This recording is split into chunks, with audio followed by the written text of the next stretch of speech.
भारत के सबसे स्वच्छ शहर इंदौर में 14 लोग गंदा पानी पी के मर गए, लगभग 1400 लोग बीमार हुए और उसमें से 200 लोग भर्ती हुए। हमेशा की तरीके फिर से वही तू मैं, आरोप प्रत्यारोप, नूरा कुश्ती, बतौलेबाजी, तू चोर मैं सिपाही। केवल और केवल रूट काज के ऊपर कहीं चर्चा ही नहीं हो रही है, परमानेंट सोल्यूशन के ऊपर कोई चर्चा नहीं हो रही है। बस बयान पे बयान, बयान पे बयान हो रहे हैं। डेली चेकलिस्ट बनी है कि नहीं बनी है, वीकली चेकलिस्ट बनी है कि नहीं बनी है, मंथली चेकलिस्ट बनी है कि नहीं है, और ईयरली चेकलिस्ट बनी है कि नहीं है, इसके ऊपर चर्चा नहीं हो रही है। ये जो पानी की टंकी है, इसका मेंटेनेंस कितने कितने दिन पे होना चाहिए और कितने कितने दिन पे हुआ है, इसके ऊपर बात नहीं हो रही है। भाई पानी अगर जहरीला हुआ तो या तो अंदर से पानी जहरीला आया, या कहीं पानी किसी ने कोई पाइपलाइन मिक्स हो गई, वहां से जहरीला पानी आ गया, या किसी ने जानबूझ के उसमें जहर मिला दिया। कुछ तो हुआ है ना। जमीन के नीचे जहरीला पानी होने की संभावना बहुत कम होती है। दूसरी संभावना यह है कि उसमें कोई आसपास कोई फैक्ट्री हो, उसमें जहरीला पानी था, वो आके मिक्स हो गया। और तीसरी संभावना यह है कि किसी ने जानबूझ के उसमें जहर मिला दिया हो। इसके ऊपर बात नहीं हो रही है, बस वही तू मैं, आरोप प्रत्यारोप, नूरा कुश्ती, बतौलेबाजी। और जानते हैं क्यों? क्योंकि इसी मध्य प्रदेश में भोपाल गैस कांड हुआ था। न किसी को फांसी हुई, न किसी को आजीवन कारावास हुआ, न किसी की प्रॉपर्टी जब्त हुई, और बाकी सजा देना तो छोड़िए, कंपनी के मालिक को फ्लाइट में बैठा के खुद ही नेताओं ने विदा किया था। दुर्भाग्यवश उसको हम लोग भूल चुके हैं। तो हमारे देश में एक के बाद एक घटनाएं हो रही हैं, 2-3 दिन मीडिया हाईलाइट बनता है, अखबारों में छप जाता है, लोग वीडियो शेयर कर देते हैं, अपने अपने राजनीतिक हिसाब से लोग उस पर अपना अपना कमेंट भी दे देते हैं।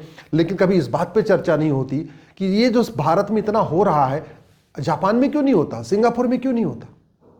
लोग गंदा पानी के पी के मर रहे हैं, लेकिन मूल कारण अस्थायी समाधान की बात नहीं हो रही। लोग एयर पोल्यूशन के कारण मर रहे हैं, वाटर पोल्यूशन के कारण मरते हैं, लैंड पोल्यूशन के कारण मर रहे, रेडियो एक्टिव पोल्यूशन के कारण मर रहे, प्लास्टिक पोल्यूशन के कारण मर रहे, लेकिन मूल कारण अस्थायी समाधान की बात नहीं हो रही। लोग थाने के भ्रष्टाचार से परेशान होकर मर रहे हैं, तहसील के भ्रष्टाचार से परेशान होकर मर रहे हैं, कचहरी के भ्रष्टाचार से परेशान होकर मर रहे हैं, पीडब्ल्यूडी डिपार्टमेंट के भ्रष्टाचार से परेशान होकर मर रहे हैं। इसके ऊपर कोई चर्चा ही नहीं हो रही। लोग हवलदार के, थानेदार के, तहसीलदार के, पेशकार के, कलेक्टर के, कप्तान के भ्रष्टाचार के कारण आत्महत्या कर ले रहे हैं, लेकिन इसके अस्थायी समाधान की बात नहीं हो रही। लोग फर्जी केस से परेशान होकर आत्महत्या कर रहे हैं, लोग फर्जी गवाही से परेशान होकर आत्महत्या कर रहे हैं, लोग फर्जी जांच से परेशान होकर आत्महत्या कर रहे हैं, लोग मुकदमों के फर्जी फैसले के कारण आत्महत्या कर रहे हैं। मूल कारण अस्थायी समाधान की चर्चा नहीं हो रही है। लोगों की जमीन फर्जी कागज बनवा के लोग अपने नाम करा रहे हैं, जमीन किसी और की है, कोई और आके बेचता है और किसी और के नाम हो जा रही है। इसके अस्थायी समाधान की चर्चा नहीं हो रही। और ये एक घटना नहीं, आए दिन ये खबरें आती रहती है। जानते हैं सारी समस्याओं का मूल कारण क्या है? भ्रष्टाचार। भारत में हर साल 5 लाख लोग भ्रष्टाचार कारण मर रहे हैं।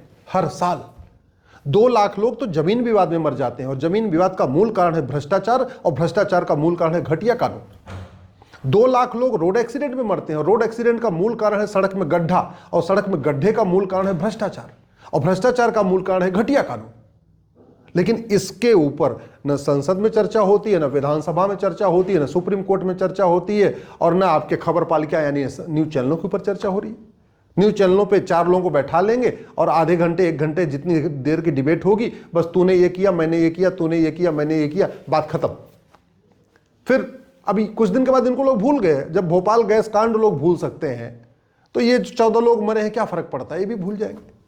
और कोई बड़ा आदमी तो मरा नहीं, मरे हैं बेचारे गरीब, या तो मजदूरों के बच्चे हैं, ये लोअर क्लास के बच्चे हैं। कोई प्लम्बिंग का काम कर रहा था, कोई इलेक्ट्रिशियन काम कर रहा था, कोई रिक्शा चला रहा था, कोई लेबर का काम था, कोई मिस्त्री काम करता।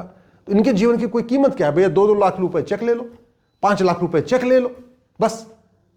सरकार क्या करती है? मर गए भैया, काम करो, 2 लाख रुपए ले लो, 5 लाख ले लो, लेके बात ठंडा कर दो, बस मामले खत्म, रफा दफा कर दो।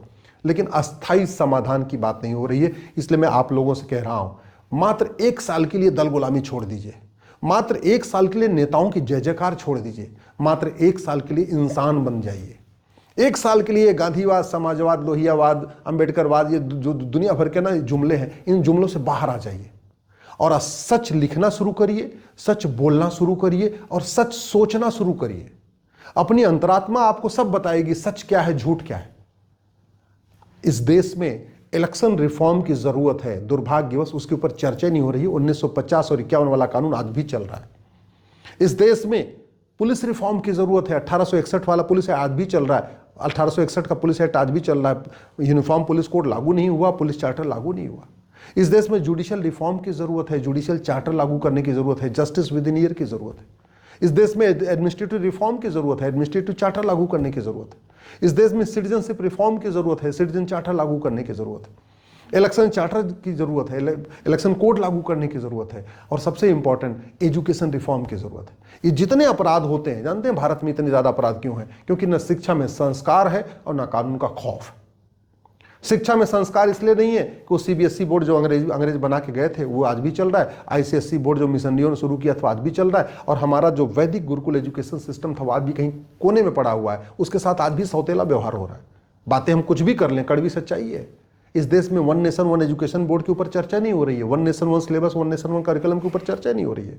अरे जब मुगल चले गए तो मदरसा क्यों चल रहा है? अंग्रेज चले गए तो मिशनरी स्कूल क्यों चल रहा है? जब देश आजाद हुआ तो हमारी अपनी एजुकेशन सिस्टम क्यों नहीं आनी चाहिए? शिक्षा में संस्कार नहीं है और कानून का खौफ नहीं है, मतलब किसी को डर ही नहीं है। जानते हैं क्यों? क्योंकि हमारा कानूनी सड़ा हुआ है। चाहे प्रिवेंशन ऑफ करप्शन उठा के देख लीजिए, प्रिवेंशन ऑफ करप्शन में एक्ट को हमने कभी चीन, जापान, सिंगापुर के साथ उसको कंपेयर करके देखा नहीं। हमारा घूसखोरी वाला कानून सड़ा हुआ, हमारा कमीशन खोरी वाला कानून सड़ा हुआ, जमाखोरी का कानून सड़ा हुआ है, मिलावटखोरी का कानून सड़ा हुआ है, कालाबाजारी का कानून सड़ा हुआ है। जब कानून का खौफ नहीं है तो चीजें बदलेगी कैसे?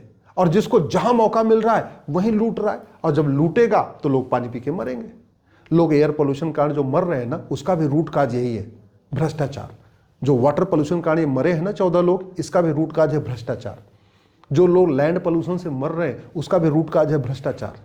जो लोग प्लास्टिक पोल्यूशन से मर रहे हैं उसका भी रूट काज है भ्रष्टाचार। जो कैंसर बढ़ रहा है, बीपी बढ़ रही है, कोलेस्ट्रॉल बढ़ रहा है, इसका भी कहीं ना कहीं इसके पीछे भ्रष्टाचार है। लोग नकली चीजें खा खा के मर रहे हैं, नकली दवा खा के, नकली सिरप पी के मर रहे हैं, कोई फर्क ही नहीं पड़ता। बस 2-3 दिन बयानबाजी हो जाएगी, तू मैं आरोप प्रत्यारोप, नूरा कुश्ती हो जाएगी और उसके बाद मामला खत्म। और जानते हैं क्यों? क्योंकि नेताओं को लगता है कि आम जनता ये बेवकूफ़ है, और है भी, क्योंकि आम जनता वो समाजवाद, लोहियावाद, अंबेडकरवाद, गांधीवाद, पेरियारवाद के जुमलों में फंसी पड़ी है। आम जनता को नेताओं ने समाजवाद, लोहियावाद, अंबेडकरवाद, पेरियारवाद की चटनी दे दिया और लोग चटनी खा के बैठे हुए। उनको पता है, इनको फर्क नहीं पड़ता, एक बोलेगा दूसरा के डिफेंड कर लेगा। सच, जब तक आप सच नहीं सोचेंगे, जब तक आप सच बोलेंगे नहीं, और जब तक आप सच लिखेंगे नहीं, और जब तक आप सांसदों विधायकों को रिस्पॉन्सिबल और अकाउंटेबल नहीं बनाएंगे, जब तक आप सांसदों और विधायकों से खुल के सवाल नहीं करना शुरू करेंगे, सिस्टम नहीं बदलेगा, व्यवस्था नहीं बदलेगी। रत्ती भर भ्रष्टाचार कम नहीं हुआ है, रत्ती भर। मुझे कोई एक डिपार्टमेंट बताइए जहां रत्ती भर भ्रष्टाचार खत्म हो गया हो, चाहे वो थाना हो, चाहे तहसील हो, चाहे नगर निगम हो, चाहे पीडब्ल्यूडी डिपार्टमेंट हो या हेल्थ डिपार्टमेंट हो। सड़क बार बार टूट रही है, भ्रष्टाचार कारण। सरकारी हॉस्पिटल बदहाल है, भ्रष्टाचार कारण। सरकारी स्कूल बदहाल है, भ्रष्टाचार के कारण। नगर निगम बदहाल है, भ्रष्टाचार के कारण। पाइपें, ये जो पानी के लोग जहरीला पाइप पिए हैं, अगर ये बाहर से मिक्सिंग हुई है तो जांच में पता चलेगा। तो स्वाभाविक सी बात है, यानी पाइप टाइम पे बदलना चाहिए था, वो बदली नहीं गई। और ये भी हो सकता है कागज में पानी की पाइप बदल दी गई हो और बाद में बदली नहीं गई। जहां भी पानी सप्लाई होता है उसकी एक चेकलिस्ट होती है, हाँ भाई उसमें डेली चेक करना है, उसमें ये 4 चीज़ें डेली चेक करनी है, 5 चीज़ें वीकली चेक करनी है, ये 10 चीज़ें मंथली चेक करनी है, ये 10 चीज़ें ईयरली चेक करनी है। और चेकलिस्ट वो कागज पे भर दी जाती है। क्यों? क्योंकि ऊपर से नीचे तक चेकलिस्ट अगर भरेंगे तो कुछ काम करना पड़ेगा, कुछ काम करना पड़ेगा तो कुछ सामान लगाना पड़ेगा, और वो सारा सामान कागज पे लग जाता है। ये जो 14 लोग मरे हैं, इसके पीछे भी भ्रष्टाचार है। भारत में हर साल 5 लाख लोग भ्रष्टाचार के कारण मर रहे हैं, और ये इसको रोका जा सकता है। 90% भ्रष्टाचार तो साल भर के अंदर खत्म किया जा सकता है। अगर 100 रुपए से बड़ी नोट बंद कर दें, 1000 रुपए से ऊपर कैश लेन देन बंद कर दें, 10,000 रुपए से ऊपर प्रॉपर्टी को आधार से लिंक कर दें, भ्रष्टाचारियों का narco polygraph brain mapping test करने, भ्रष्टाचारियों की नागरिकता खत्म करने, भ्रष्टाचारियों के 100% प्रॉपर्टी जब्त करने, और चीन की तरीके भ्रष्टाचारियों को फांसी देने के लिए कानून बना दें, मैं कह रहा हूं 90% भ्रष्टाचार साल भर के अंदर खत्म हो जाएगा। भयबिन होय न प्रीत, सठे साठ्यम समाचरित, लोहा लोहे को काटता है। भारत में इतना भ्रष्टाचार है क्योंकि हमारा सिस्टम सड़ा हुआ है, हमारा कानून घटिया है, हमारी न्यायिक व्यवस्था सड़ चुकी है। तो जब तक नियम कानून नहीं बदलेगा तब तक ऐसे लोग मरते रहेंगे, आम जनता मरती रहेगी और नेता बतौलेबाजी करते रहेंगे और कोई बदलाव नहीं आएगा।